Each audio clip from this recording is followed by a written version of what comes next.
We mean to cancel the world you civilized people made.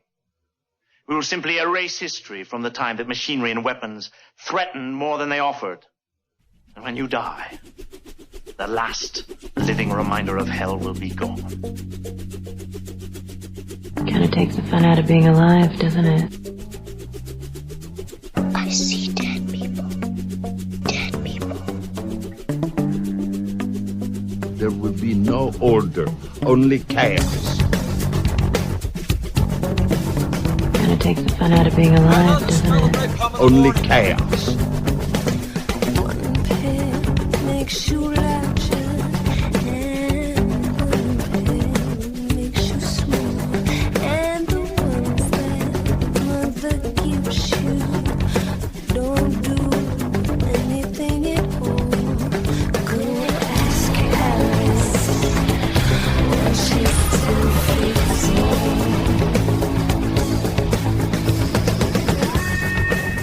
And how deep the rabbit hole goes, my beloved truth seekers. Down and down we spiral, like Sophia being cast from the pleroma and into chaos after her fall, experiencing our passions that are nothing but a sober eye-opening to the rusty slaughterhouse that is reality. If the sky were to suddenly open up, there would be no law, there would be no rule. There would only be you and your memories, the choices you've made, and the people you've touched. If this world were to end, there would only be you and him and no one else. And also the gospel truth that we lived in a flawed, predatory universe where all life must feed on the death and suffering of another life form. An irrational world of viruses, needless suffering, tragedy masked as opportunity, and the unbearable weight of existence. We live in a world in which Firefly gets cancelled, and most of the children on the globe go to bed hungry. It's a world where up is down, tall means small, grande means medium, and venti is a distraction for those pulling your strings. But we all have a Dorian Gray painting in the back of our minds we refuse to acknowledge. Oh yeah, this just keeps getting better and better. But you've always got your chimeras to fall back on. Write one check to an adopted kid in Bolivia. Buy more shoes and eat vegetarian. Only use environmentally friendly tampons. Join a campaign to stop smoking or impeach the latest president. Hate those who are on the opposite spectrum of your ideology because you are the righteous one. Yeah, that will help. You're all individuals! Yes, we're all individuals! But for those of you who have joined Abraxas, those of you who understand that ignorance isn't bliss, but it's just ignorance, basically a faint but constant state of nausea, delusion, anxiety, and callousness. We are here for Gnosis. We are here because we are tired of being ignorant. We don't suffer from insanity, but revel in it. We are the veterans of 1,000 psychic wars, broadcast from the virtual Alexandria. And today, so we may understand ourselves better and the indwelling Christ that lurks behind your Dorian Gray picture, I reach into my desk of proto-messiahs and bring out one of the most ancient and most influential. And that is the old fellow, Pythagoras, a name that might have given you fits in high school geometry, but is truly both the father of mystical egalitarian thinking, the father of music and geometry, and a father to many great scientists and mathematicians throughout history. This is the man who first called himself a philosopher, perhaps the greatest influence on all the inordinate Greek philosophers and sages, and whose legendry parallels many of the redeemers we've exposed. I'm not the Messiah! You might be thinking, to what ocean do all of these proto-messiahs and Gnostic master streams lead to? Do all roads lead through Orpheus, Pythagoras, Apollonius, Simon Magus, Marcion, Jesus, Joshua son of Nun, or who? Who exactly? This is conspiracy paranoia. The issue isn't whether you're paranoid, Lenin. The issue is whether you're paranoid enough. Once again, you must regard all of this as the astral web that, once woven tightly, will give you the entire panorama that all these enigmatic figures represent. And when you have seen this in its entire splendor and madness, you'll realize that the web outlines a mirror, and this mirror reveals that all of them are but part of you. Not really you, but your innermost forgotten you. The vast, living kingdom of archetypes and dreams and prophecies, these days conquered by the demiurge and his swords of distinction, separation, and uncompromising dogma. We will not live by your commandments. We're free. There is no freedom without the law. Today we are joined by Charles Kahn, author of Pythagoras and the Pythagoreans, A Brief History, and professor of philosophy at the University of Pennsylvania.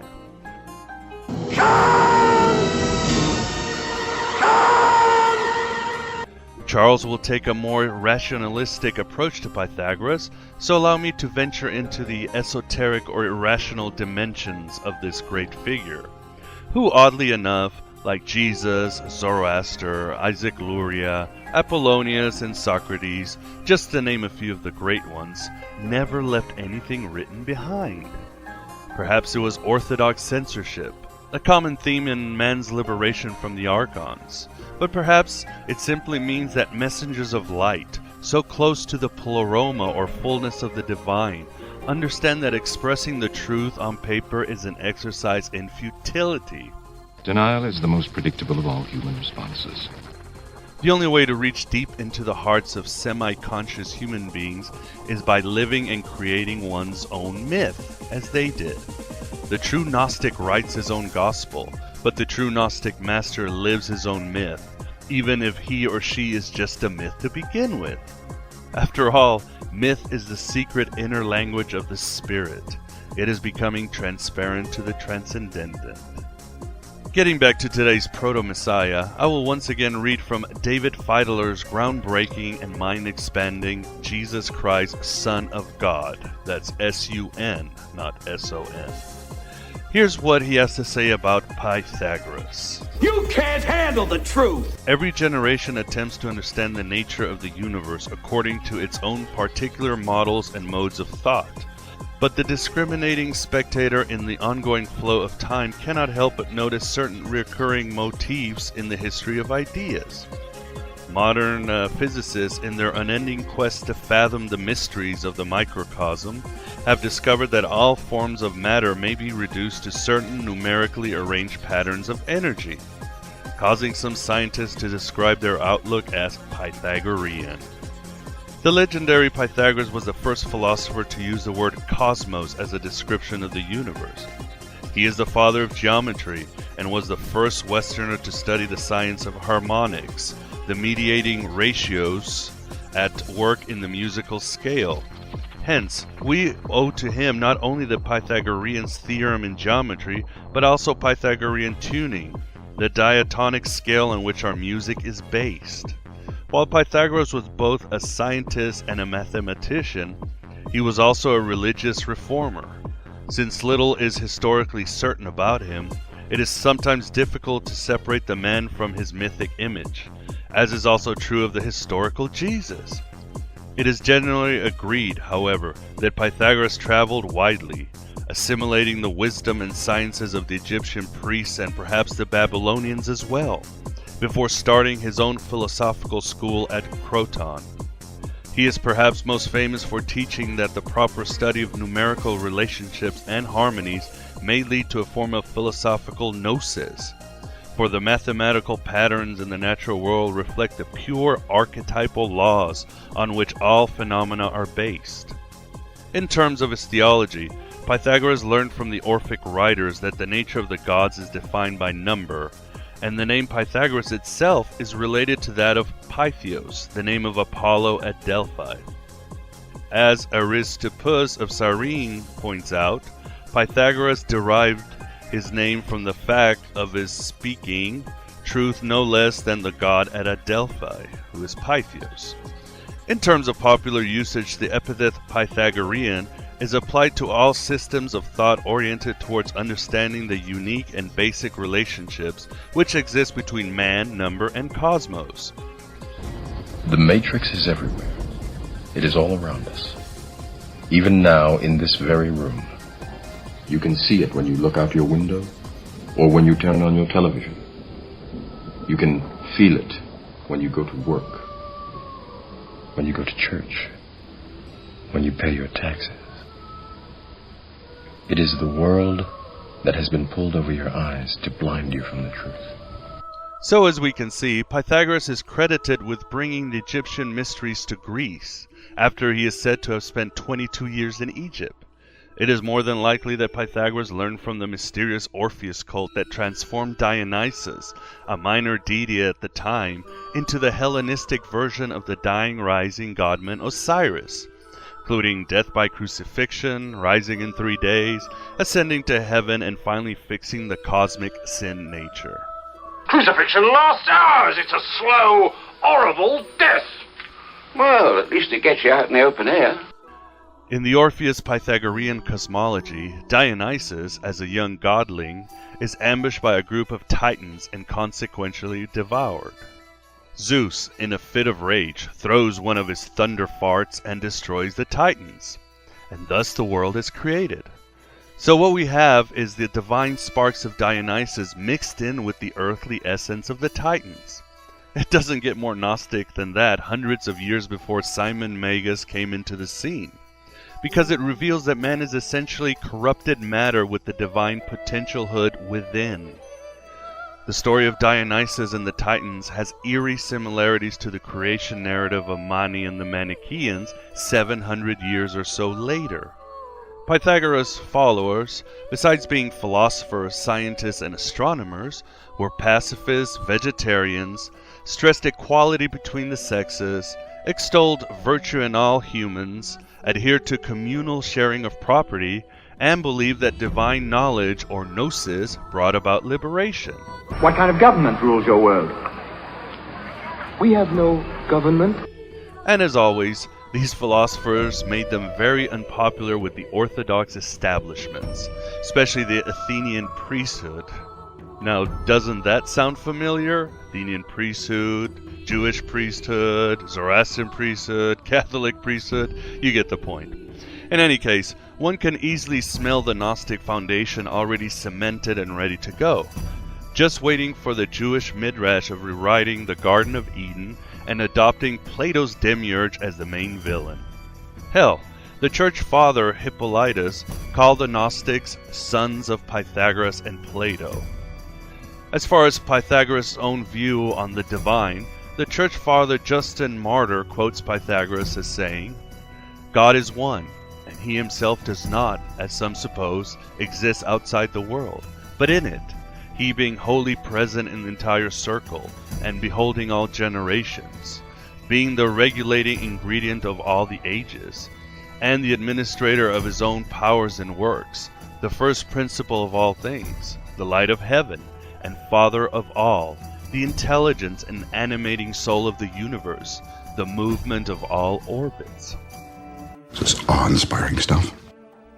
And in a far more Gnostic slant, Pythagoras is also quoted as saying, "You will honor God perfectly if you make your soul God's image." But are there really any similarities between Jesus and the master musician and geometry wizard? Why, of course! Let's take a look, my beloved truth seekers. Let's see. Both stilled the winds, raised the dead, and executed other similar miracles. Both had 12 disciples. Both wooed and were followed by large crowds. Both consorted openly with women, a shock for ancient times. Both descended into Hades. After their deaths, both appeared to their disciples and were later assumed to heaven. Both, or at least their future fans, believed in the doctrine of the Trinity. Aristotle writes that to the Pythagoreans the number 3 was essential to cosmic truth, and the divine manifested itself in the form of a Trinity. Both were pacifists. Jesus said, "Love your enemies." A much older Pythagorean saying goes, wish that you may be able to benefit your enemies. Both guess the 153 fish that is found at the end of the Gospel of John. Of course, the Pythagorean story, like all the rest, is much earlier, and no doubt John, or aka Mary Magdalene, borrowed from Pythagoras. The main difference is that Pythagoras made a bet that if he guessed the fish, the fisherman would throw them back into the ocean. Guess Pythagoras must have been one of the first members of PETA in history. And furthermore, the pagan philosopher Celsus, who sparred so often with Origen, writes about the similarities of Jesus and the Pythagoreans.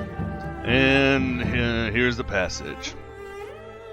Is your belief based on the fact that this Jesus told in advance that he would rise again after his death? That your story includes his predictions of triumphing over the grave? Well, let it be so. Let's assume for the present that he foretold his resurrection. Are you ignorant of the multitudes who have invented similar tales to lead simple-minded hearers astray? It is said that Zamalix, Pythagoras' servant, convinced the Scythians that he had risen from the dead, having hidden himself away in a cave for several years. And what about Pythagoras himself in Italy? Or Famcintus in Egypt? Now then, who else? What about Orpheus among the Odrysians, Protesilaus in Thessaly, and above all Heracles and Theseus? But quite apart from all these risings from the dead, we must look carefully at the question of the resurrection of the body as a possibility given to mortals. Doubtless you will freely admit that these other stories are legends, even as they appear to me, but will you go on and say that your resurrection story, this climax to your tragedy, is believable and noble? Whew, that Celsus was always giving Origen fits. So the plot thickens and the astral web gets woven. Are you beginning to see yourself in the field of myth? Or is your picture of Dorian Gray still just seeing another proto-messiah godman who introduced a rising god to the Greek world that rapidly spread into the mystery religions of the Mediterranean? He's not the Messiah! He's a very naughty boy! Why don't you stop lying to yourself because you are legend? Anywho, the influences of Pythagoras are many. Just mentioning Plato and Aristotle should be enough, but also includes many other Greek philosophers a few generations after he and his cult were shunned by orthodoxy. There are written dialogues between Pythagoreans and Socrates. Philo of Alexandria, the father of Jewish mythicism and perhaps sophisticated Jewish mysticism, was commonly referred as the Pythagorean. Apollonius of Tyana was first and foremost a Neo-Pythagorean. The Jewish historian Josephus mentions that both the Essenes and the Therapeutae were Pythagoreans. And bear in mind that there is a good chance that it was the Essenes and Therapeutae who manufactured the blueprint for the Orthodox Jesus. Jesus. You said it, man. Nobody fucks with the Jesus. Pythagoras also influenced the thinking of the church fathers Origen and Clement of Alexandria, as well as the great pagan Neoplatonist Plotinus, who strangely disliked the Gnostics, but nobody's perfect. And as mentioned before, being a Gnostic meant you were and are considered a son of Pythagoras and Plato.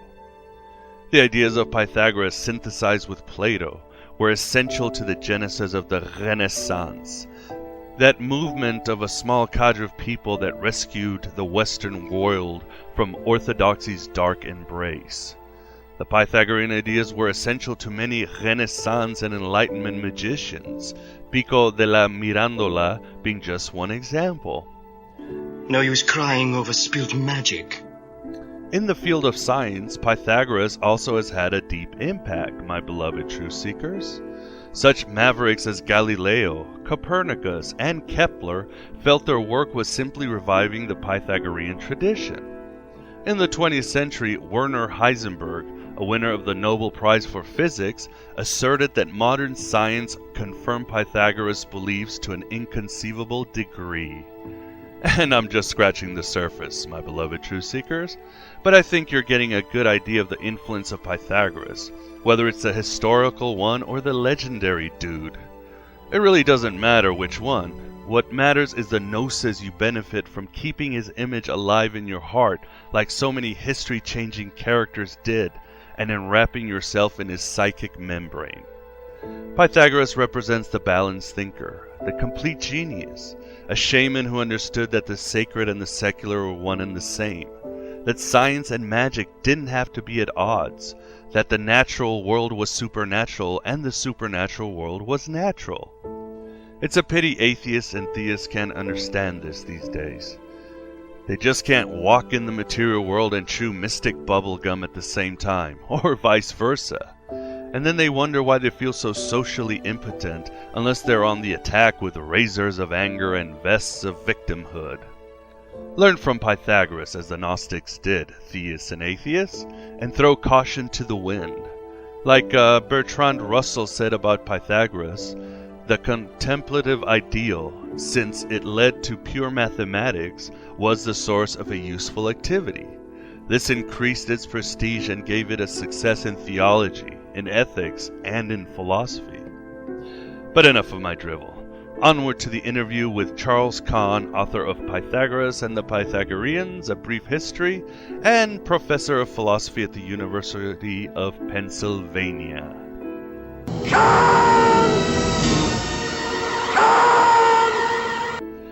But before, a brief commercial from one of our show's new sponsors, the Vatican. Seems they've got a new campaign to bring back wayward Gnostics and other freethinkers into the fold. Why not? It's money. So here it is. Shepherds we shall be, for thee, my Lord, for thee. Power hath descended forth from thy hand. Our feet may swiftly carry out thy command. So we shall flow a river forth to thee, and teeming with souls shall it ever be. Nomine Patri et Filii, Spiritus Sancti.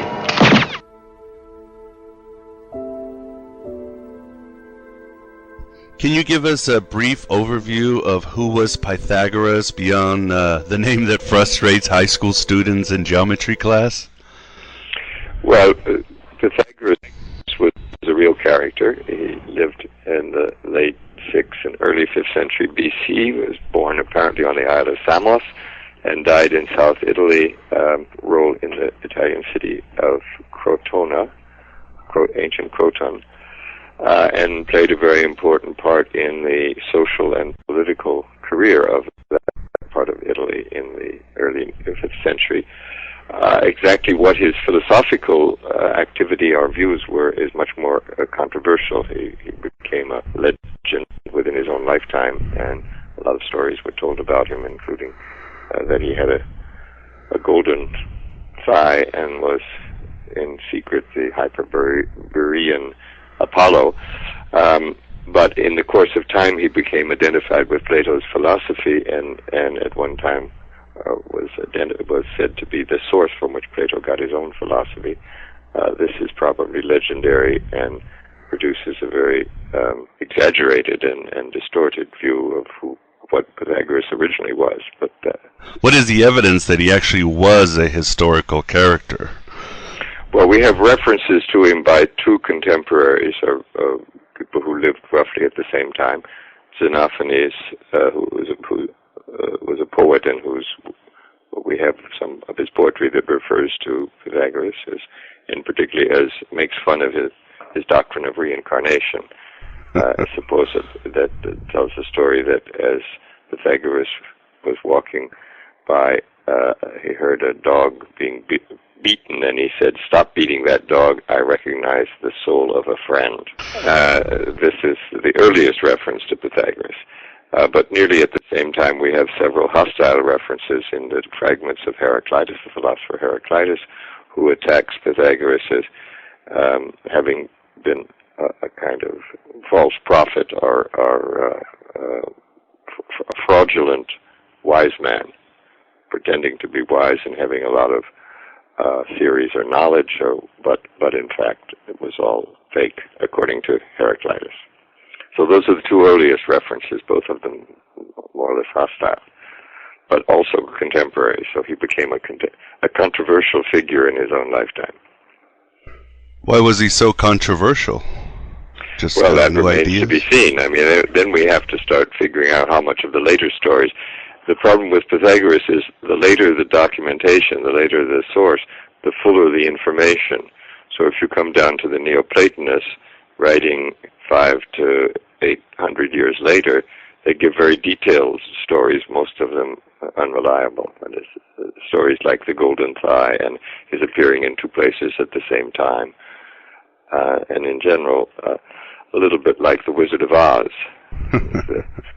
But taken seriously. Humbug, I think, yes, in effect, what Heraclitus says about him is that he was a humbug.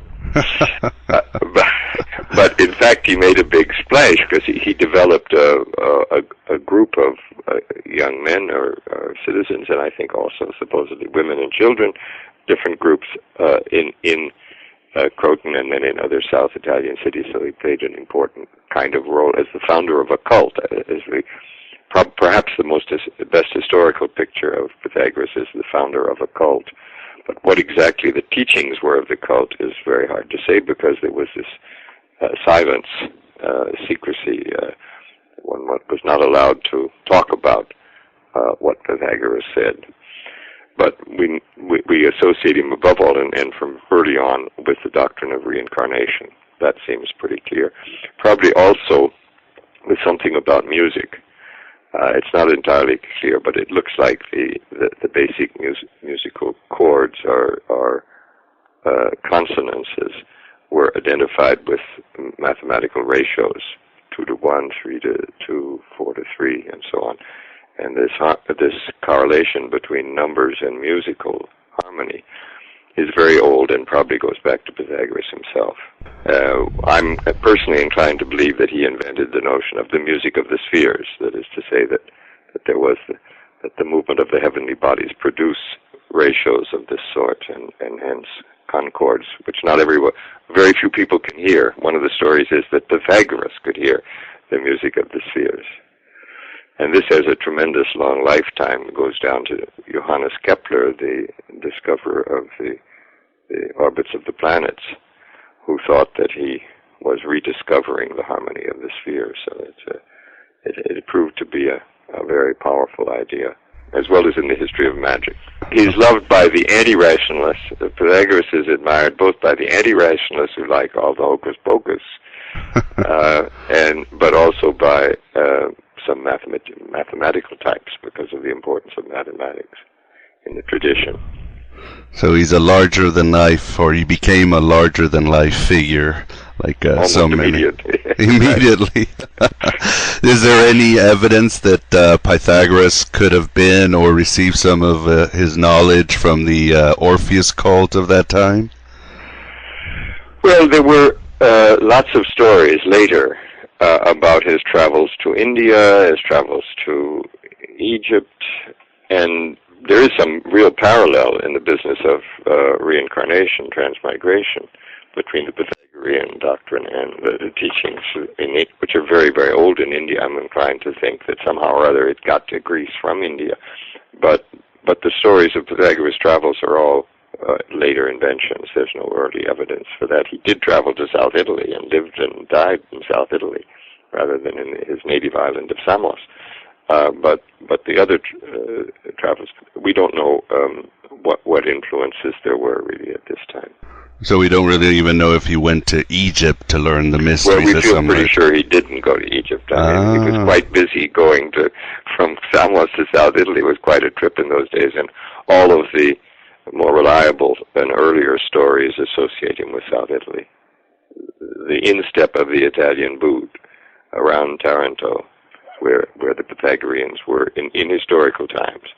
But in mythical times, of course, he learned from the Brahmins and from the Egyptian priests, and even sometimes from Moses. I mean, from Zoroaster. You know, there's no limit on the traditions that he derived from, according to late stories.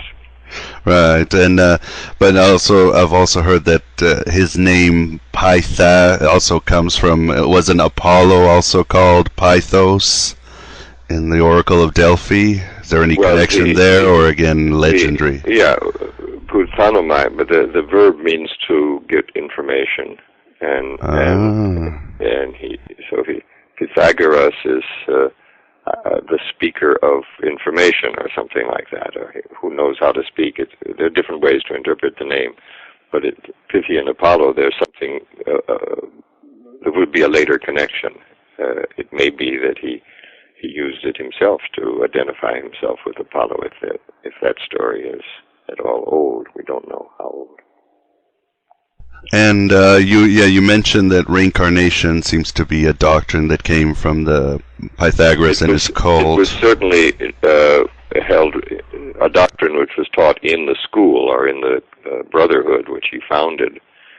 It's the only doctrine which we can associate with the Pythagoreans with complete conviction.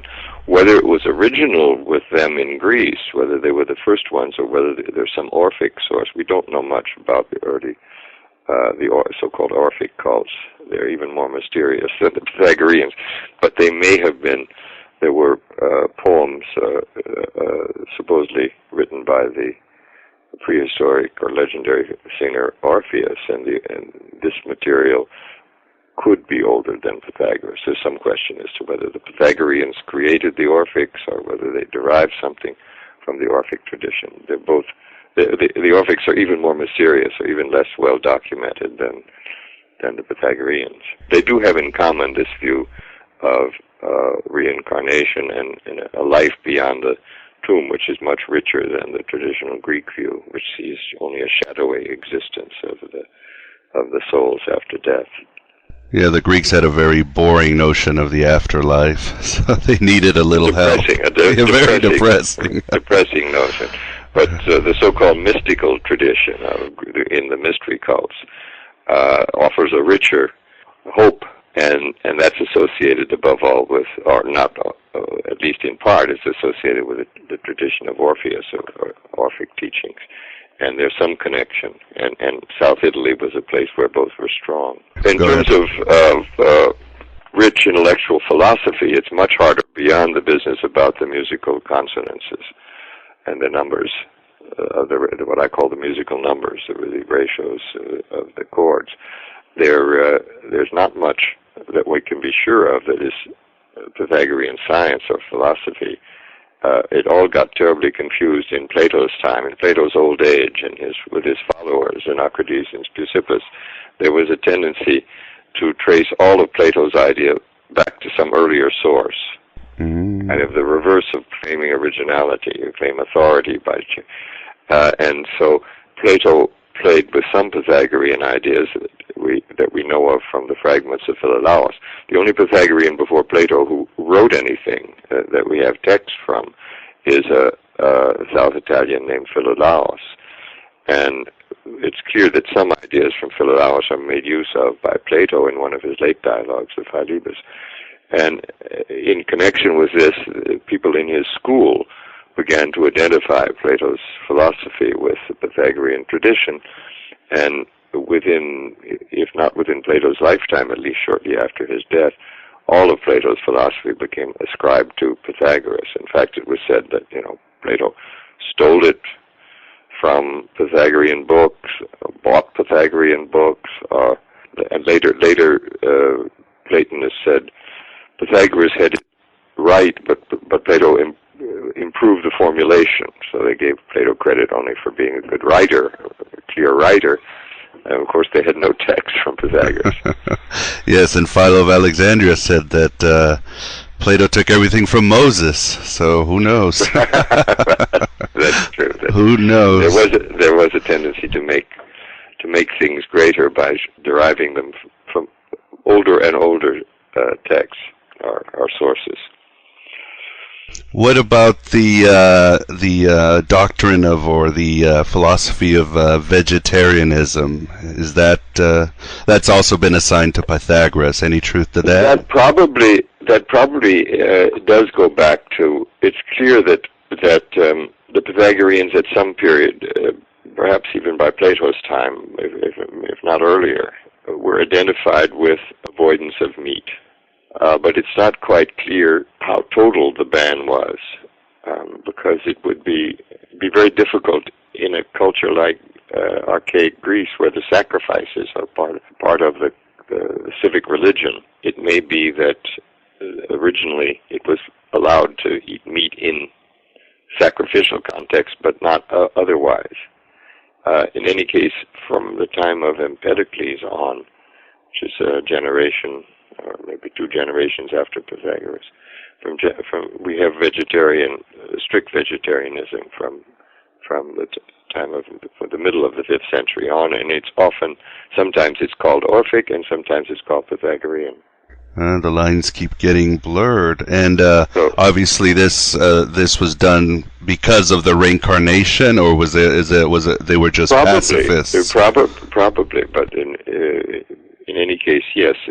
Well, of course, that's kind of implied by this old joke about stop beating the dog. Right. So you obviously shouldn't eat dogs, or even beef, or goats, if they could be your cousins or your old friends. There is a doctrinal connection rational connection between the two, between reincarnation and vegetarianism. Also, another one that's been ascribed to Pythagoras is more or less being egalitarian, in which he allowed women or saw women as equal, which of course doesn't go with Plato or Aristotle and the later philosophers who weren't too keen on the equality of women.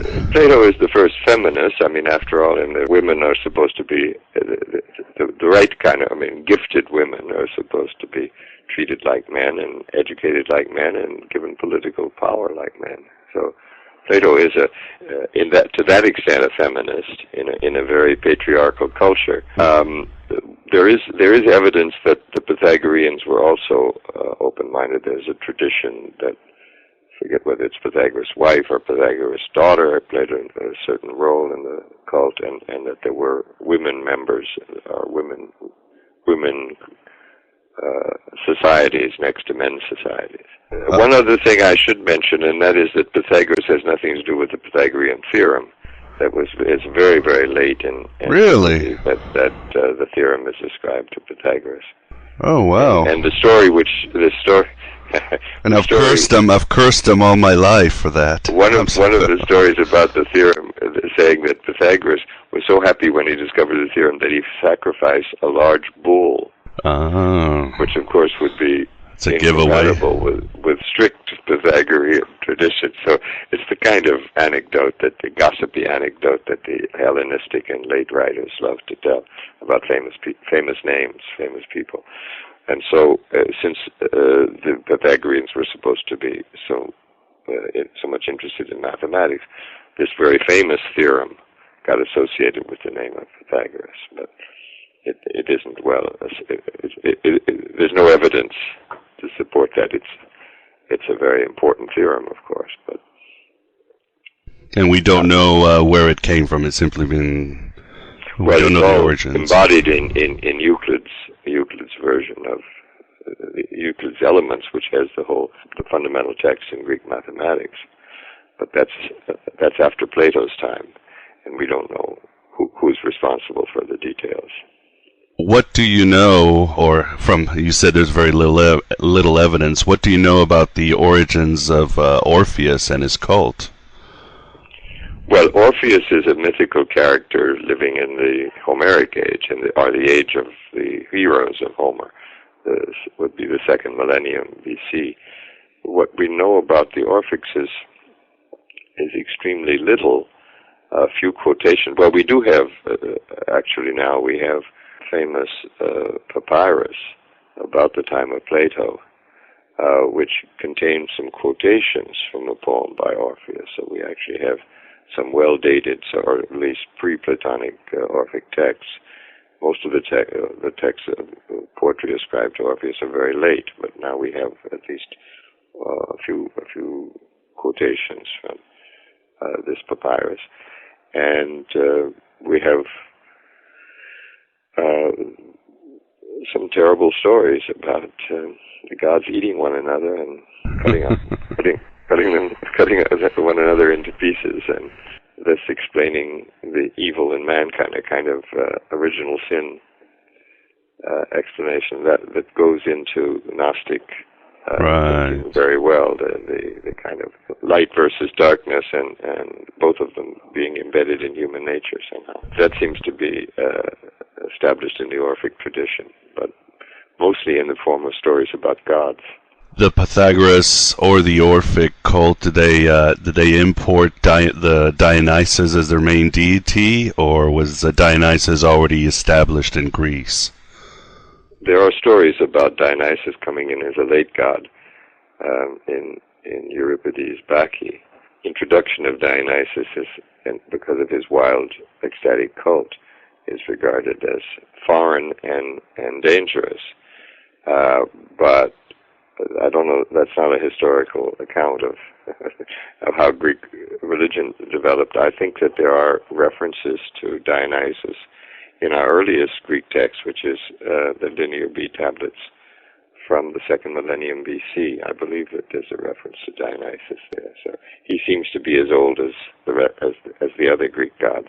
But of course, one of his cults was an ecstatic cult of the Maenads going crazy and going out of their mind, and this kind of anti-rational or wild aspect of Greek religion was often associated with Dionysus, as with drinking, right?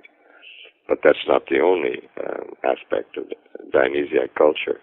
But it's the one that would be not necessarily the most attractive for the Pythagoreans, because they're not wild people, right? They're very austere, having a very austere life, and also at least one branch of the tradition is very intellectual and scientifically oriented.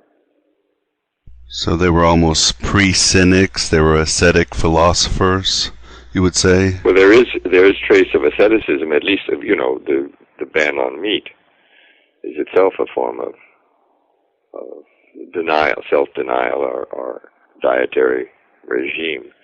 I think it is the only case in the Greek tradition of a dietary restriction of this sort, and hence there have often been attempts to connect it with the Jewish dietary restrictions, which are not the same at all, though. But I think that there's also traces of this in Egypt. It's not typical of Greece, the fact that there should be religious and philosophical restrictions on what you eat. Yeah, but I believe the Jews were, or the sectarian Jews who were vegetarian, simply did it because they just didn't want to mess up the preparing of the meat. I don't think they really cared about animals. There is a branch of the Jewish tradition which accepts reincarnation. Oh, yeah. As there was in early Christianity, and then it was outlawed, or it was ruled heretical in the early Christian centuries. But originally there had been a traction, I think, within Christianity and within Judaism of reincarnation, with or without the vegetarian restriction. So we basically had the Pythagorean come out, and as you pointed out, then there was a lot of polemics against him, and he seems to have been evaporated and then risen up against in Plato. What happened? Did the Pythagorean cult or philosophy continue, or did it just kind of... Well, there are two different periods. One is the original Pythagorean movement, which begins in South Italy at the end of the 6th, the beginning of the 5th century, and lasts for several decades, if not for several generations. There are traces of Pythagoreans in Socrates' lifetime. He mentions Philolaus in Plato's Phaedo, which is supposed to be addressed to a Pythagorean community in South Greece, or Central Greece.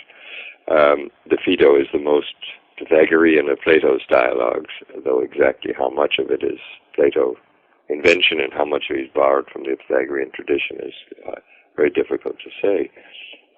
But there are certainly some Pythagorean contacts in the Phaedo, and there are stories about Socrates meeting and discussing with Pythagoreans, usually kind of beatnik character, glorious bums, dirty, unwashed and poorly nourished.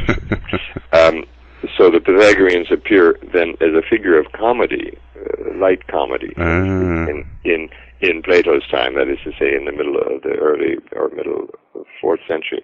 And then they disappear. There are no Pythagoreans attested in history after the middle of the 4th century BC, after Plato's time. But Pythagorean ideas become tremendously influential because they're identified with Plato. That is to say, because Plato's ideas are then presented as Pythagorean. So the idea of Pythagoras as the source of Western Greek science and philosophy is very powerful, even though there are no Pythagoreans, that is to say, no evidence of any brotherhood or cult in the Hellenistic period. But there are a lot of false works, so-called pseudonymous works attributed sometimes to Pythagoras, but since it was known that he didn't read it, was pretty well known that he didn't write anything, they were attributed then to Pythagoreans like Philolaus or others, famous names in the Pythagorean tradition. There are a lot of spurious Pythagorean works that we know about from the Hellenistic period and the early Roman period, but the actual existence of a Pythagorean movement of people getting together and acting like Pythagoreans, it seems is in the time of Cicero, the 1st century BC. We see evidence of this in Rome, and we see philosophical evidence in Alexandria of Platonic philosophers who ascribe their Plato's own ideas or their Platonic philosophy, ascribe it to Pythagoras. So we get what is called the Neo-Pythagoreans, who are really Middle Platonists of the Roman period, starting in the 1st century BC, both in Rome and in Alexandria. How many practicing Pythagoreans there were who met and worshipped together or had Masonic lodge meetings and burial, certain forms of burials. We don't know. We do know of some evidence of this in Rome in the 1st century BC. And later, I think it was probably all taken over either by the Platonists philosophically, or else by the various Oriental cults, which become very important in the Roman Empire, and the cults of Isis and Osiris that are imitated in Mozart's Magic Flute. Prayers to Isis and Osiris. These were powerful religions in the Roman period. And Christianity, of course, which finally took over the Roman Empire. So I think that's except for the Neo-Pythagorean philosophers who are really Platonists in the Roman period, I don't think there's any more evidence for Pythagoreans in the strict sense of people actually meeting and carrying on ritual or intellectual practices in the name of Pythagoras. So any Pythagorean influence on Christianity would be pretty much anybody's guess, right? Because church fathers do talk about Plato, but do we know of any talking about Pythagoras? One could regard it as Pythagorean influence when I think it's Origen, one of the early church fathers, actually adopted the doctrine of reincarnation, but it was then ruled as heretical. It was Origen. There would be Christian heresies influenced perhaps by Pythagorean, as there were Christian heresies influenced by the Manichaeans or the Gnostics. Some of that probably has gone into remained in Orthodox Christianity, but not anything recognizably Pythagorean. Until you get to the Renaissance, of course, when then there's a great rebirth of Neoplatonism, and hence of a lot of interest in all these archaic cults, including Pythagoras becomes important again and then in the Renaissance. And as I mentioned earlier, he's very important for Copernicus and above all for Kepler. So in the origins of modern science, there's a strong Pythagorean influence, at least intellectual. I don't know whether either Copernicus or Kepler were vegetarians, probably not. Doubt it. And are there any other historical figures that might have been influenced by Pythagoras beyond the ones you mentioned? Not respectable historical figures. There are some wild, what we might call Confucianists, people who mix everything together, like to have I can't think now of the names, but there's some Renaissance figures or early modern figures who would represent the more irrational side of the Pythagorean tradition. The Pythagorean tradition always has this kind of tendency towards number mysticism as well as to hocus pocus generally, the attractions of irrationalism. But my own interest in the subject points in the direction of its influence on scientific thinkers like Copernicus and Kepler. We're talking about irrational or somewhat irrational. Do you think Pythagoras might have influenced the study of gematria? No, I don't think that's in the Pythagorean tradition. But there is a certain fascination with numbers, but not with the numbers of the letters. That seems to me a Hebrew Jewish tradition. But the Pythagoreans were mathematicians, but there were also some Pythagoreans also played with numerology, that is to say, the secondary and symbolic role of numbers. There's a lot of this in Philo, for instance. The number 7, of course, but the number 10, the genuine interest, I think, is in the number 10, because the musical numbers, if you add them up, add up to 10. Speusippus has Plato's nephew and successor in the Academy, book of which we have part fragments, called Pythagorean Numbers. He gives the philosophical value of the numbers 1 through 10. The first 10 numbers are eventually deified. I mean, they're finally identified with the gods, but they're in what I would regard as the less rational aspect of the tradition. The numbers are given symbolic and even magical or religious significance. Sounds very much like the Kabbalah, or... Well, the Renaissance liked to put the two together. Syncretic. I don't know to what extent this kind of numerology was influential in the Kabbalah. I don't know enough about the Kabbalah. But certainly, in the Renaissance, people like Pico della Mirandola were very much interested in putting together the Kabbalah with this more mystical aspects of the Pythagorean tradition. Because numbers are so interesting in the Pythagorean tradition, anything that has to do with numbers could be ascribed by people who are simplifying the story or mixing stories together. Think of anything involving numbers could be thought of as Pythagorean. But thank you very much for coming on, and I definitely appreciate your time. Okay. You're welcome. It's not what you know, it's what you can prove.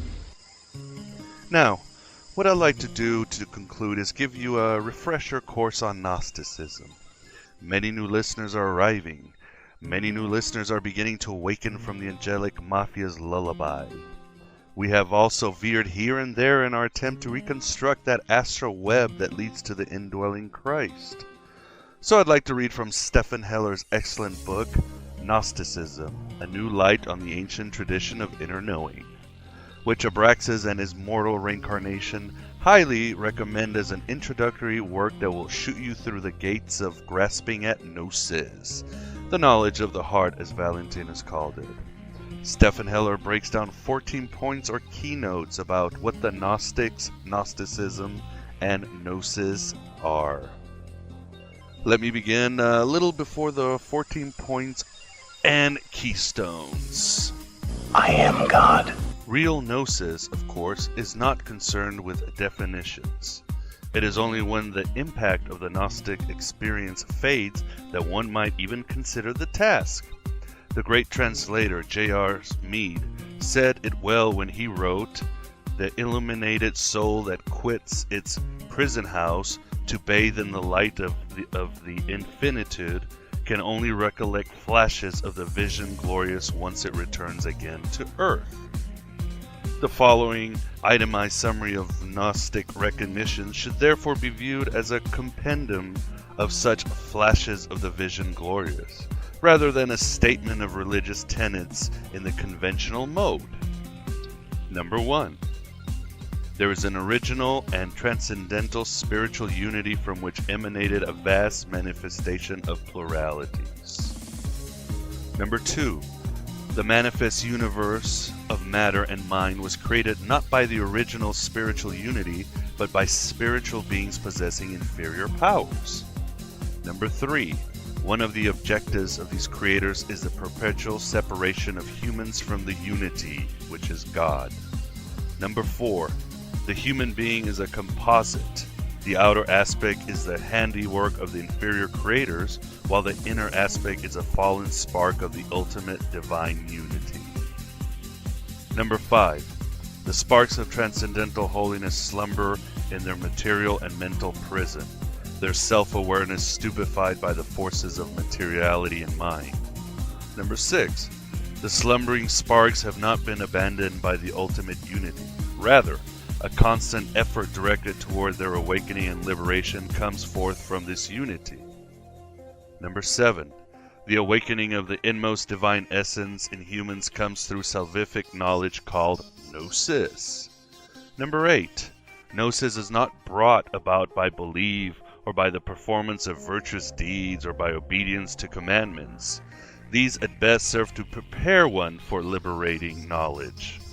Number 9, among those aiding the slumbering sparks, a particular position of honor and importance belongs to a feminine emanation of the unity, Sophia, or wisdom.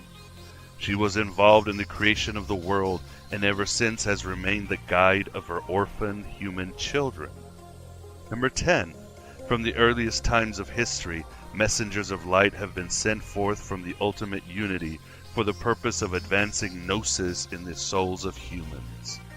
Number 11, the greatest of these messengers in our historical and geographical matrix was the descended Logos of God manifest in Jesus Christ.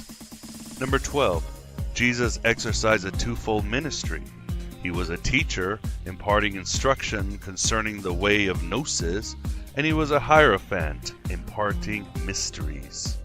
Number 13, the mysteries imparted by Jesus, which are also known as sacraments, are mighty aids towards Gnosis and have been entrusted by him to his apostles and their successors.